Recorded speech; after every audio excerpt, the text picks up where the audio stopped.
Hi అండి, welcome back to our channel. ఈరోజు వీడియోలో నేను మీకు ఒక చుక్క ఆయిల్ కూడా యూజ్ చేయకుండా వడలు చేసి చూపించబోతున్నాను. దీనికోసం ముందుగా ఒక బౌల్ తీసుకొని దానిలో 2 కప్పులు మోటా అటుకులు వేసుకొని 2 కప్పులు పెరుగు వేసుకుంటున్నాను. పెరుగు పుల్లటి పెరుగు అయితే ఇంకా టేస్టీగా వస్తాయి, పుల్లగా లేకపోయినా కూడా తీసుకోవచ్చు. సో దీనిలోనే 1 కప్పు బొంబాయి రవ్వ వేసుకోవాలి. సో ఇవన్నింటినీ కూడా మిక్స్ చేసుకోవాలి. అవసరమైతే వాటర్ యాడ్ చేసుకోవచ్చు, ఎందుకంటే బొంబాయి రవ్వ పీల్చడానికి కూడా వాటర్ కావాలి కాబట్టి ఈ స్టేజ్లో కొద్దిగా వాటర్ యాడ్ చేసుకొని అంతా కూడా మిక్స్ చేసుకొని పక్కన ఉంచుకోవాలి. ఒక 1/2 అవర్ లేదా 10 మినిట్స్ వరకు పక్కన ఉంచుకుంటే అటుకులన్నీ కూడా బాగా నాని మెత్తగా అయిపోతాయి. ఈ లోపల మనం వెజిటేబుల్స్ అన్నీ కట్ చేసుకుందాము. పచ్చిమిర్చి, కొన్ని పచ్చిమిర్చి మనకు ఒక 10 వరకు పచ్చిమిర్చి తీసుకొని రౌండ్గా కట్ చేసుకోవాలి. తర్వాత క్యారెట్ని తురిమి పక్కన ఉంచుకోవాలి. సో ఆల్రెడీ నానింది చూడండి ఆఫ్టర్ 10 మినిట్స్. సో ఈ క్యారెట్ తురుము అనేది దీని పిండిలో వేసుకొని కొద్దిగా వంట సోడా యాడ్ చేసుకోవాలి, ఎందుకంటే మనకి ఇన్స్టెంట్ పిండి ఇది కాబట్టి వంట సోడా యాడ్ చేసుకొని ఆ వంట సోడా పైనే నిమ్మ చెక్కలు పిండుకోవాలి. అంటే సాల్ట్ లేకుండా చేసినా కూడా మనకు సాల్ట్ లేని లోటు తెలియకుండా ఉండడం కోసం మనం 2 నిమ్మ చెక్కలు దీంట్లో పిండుతున్నాము. సో ఈ విధంగా సోడా పైన నిమ్మ చెక్కలు పిండితే ఉబ్బినట్టుగా వస్తుంది. సో వడలు అనేవి క్రిస్పీగా వస్తాయి.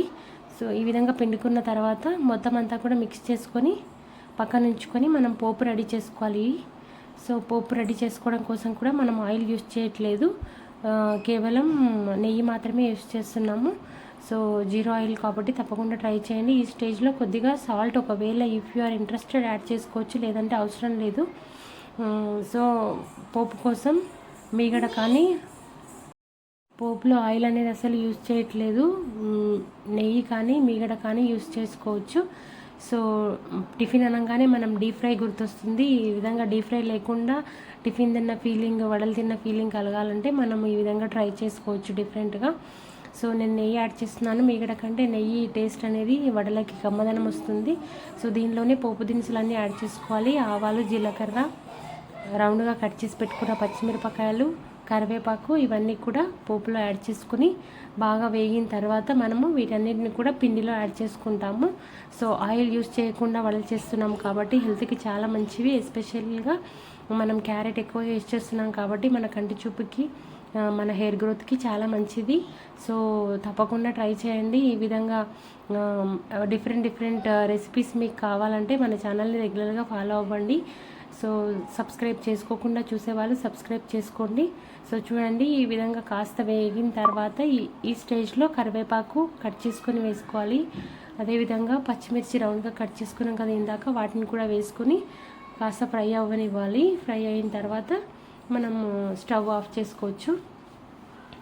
సో మనం ఐరన్ రిచ్ ఫుడ్ అండి ఇది. మనకు పూర్వకాలంలో ఐరన్ డెఫిషియన్సీ ఉంటే మాత్రలు అవి వాడకుండా ఈ మోటా అటుకులను యూస్ చేసేవారు. సో ఈ మోటా అటుకులు అనేవి హెల్త్కి చాలా మంచివి, తప్పకుండా ట్రై చేయండి. దీనికి సాంబార్ కాంబినేషన్ చాలా బాగుంటుంది. సాంబారు, చట్నీ రెండింటిని కూడా ఈ వడలతో పాటు తీసుకుంటే చాలా చాలా టేస్టీగా అనిపిస్తుంది. సో చూడండి, ఈ విధంగా మారిపోయింది. సో ఇప్పుడు ఈ పోపు అంతా కూడా దీంట్లో వేసుకుంటున్నాను.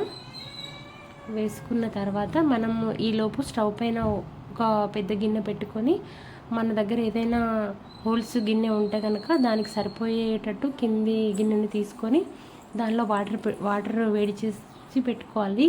సో మనకు అప్పుడు టైం ఎక్కువగా తీసుకోకుండా తొందరగా అయిపోతుంది. సో దీన్ని మనం ఈ మొత్తం అంతా కూడా మిక్స్ చేసుకొని వడల్లాగా చేసుకోవాలి. సో కొద్దిగా తీసుకొని వీడియోలో చూపించిన విధంగా, మరి పెద్దగా చేసినట్టయితే మనం డీప్ ఫ్రై చేయట్లేదు కాబట్టి టేస్ట్ అనేది అంత బాగా రాదు, కాబట్టి చిన్న వడలే చేసుకోవాలి. సో కొద్దిగా చేతితో తీసుకొని, ఒకవేళ అంటుతుంది మనకు అనుకుంటే కొద్దిగా లైట్గా నెయ్యి రాసుకోవచ్చు చేతులకి. సో మనం లాస్ట్ ఇంగ్రీడియంట్ వాము కూడా యాడ్ చేసుకోవాలి. వాము అనేది తినేటప్పుడు ఫ్లేవర్ చాలా బాగా ఉంటుంది వడలకి. సో యాడ్ చేసుకుని వీడియోలో చూపించిన విధంగా చేతిలో చిన్న ఉండలు తీసుకొని మనం మినపప్పు వడలు ఏ విధంగా అయితే చేస్తామో అదే ప్రాసెస్లో, మినపప్పు వడలు అయితే డైరెక్ట్ ఆయిల్లో వేసేస్తాము.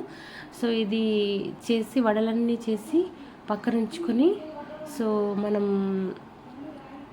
ఈ హోల్స్ గిన్నె చూసారు కదా, నా దగ్గర ఇది ఉంది, ఇది వాడుతున్నాను. మీ దగ్గర ఏదైనా హోల్స్ ప్లేట్ ఉంటే అది కూడా వాడచ్చు. సో ఈ విధంగా వడలు చేసుకొని అన్నిటిని కూడా రౌండ్గా పెట్టుకోవాలి. సో వీటన్నిటిని కూడా మనం ఇప్పుడు ఆయిల్ లేకుండా ఆవిరి పైన ఉడికిస్తామన్నమాట. సో మనకి ఆవిరి పైన ఉడికించిన ఆయిల్ లేకుండా చేసినా కూడా మనకు ఆయిల్ లేదు అన్న ఫీలింగ్ రాదు. అసలు మెత్తగా టేస్టీగా నోట్లో వేసుకుంటే కరిగిపోయేటట్టుగా చాలా బాగా వస్తాయి. సో తప్పకుండా ట్రై చేయండి. ఇంట్లో వాళ్ళందరూ కూడా కంపల్సరీగా ఈ డిఫరెంట్ రెసిపీని ఇష్టపడతారు, మళ్ళీ మళ్ళీ మీకు చేయమని అడుగుతారు. సో ఈ విధంగా ఆయిల్ లేకుండా వాటర్ గిన్నె పెట్టుకొని పైన హోల్స్ గిన్నె పెట్టుకొని ఈ విధంగా కవర్ చేసుకోవాలి. ఒక 5-6 మినిట్స్ తర్వాత ఈ విధంగా బాగా ఉడికి ఉంటాయి. వడల పైనుంచి ఆవిరి బాగా పైకి వస్తుందంటే ఉడికాయని అర్థము. సో ఈ విధంగా వడలన్నీ రెడీ అయిపోయి దీనికి సాంబారు చట్నీ